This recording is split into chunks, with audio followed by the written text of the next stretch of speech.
Cube roots and fourth roots and fifth roots work just like square roots. The same way that we know the square root of 16 is 4 because 4 times 4 would give you 16. To find a cube root, we ask ourselves, what number can we multiply by itself 3 times to give me 27? And since 3 times 3 times 3 is 27, then the cube root of 27 is just 3. Same thing with fourth roots. What number can I multiply times itself 4 times to give me 81? And since I know 9 times 9 is 81, that kind of gives me a good hint that 3 times 3 times 3 times 3 would be 81. So therefore, the fourth root of 81 would be just 3.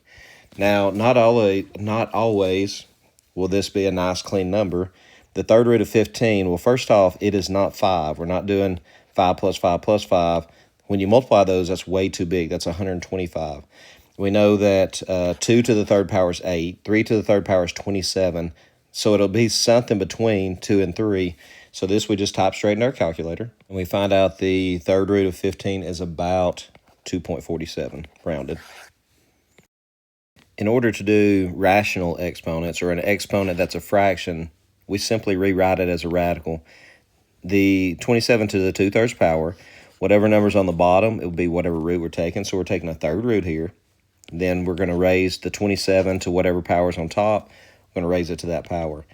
The order you do this in does not matter. You can do the cube root first, or you can square 27 first. It's usually better to do the cube root first because that shrinks it to a number that's easier to deal with.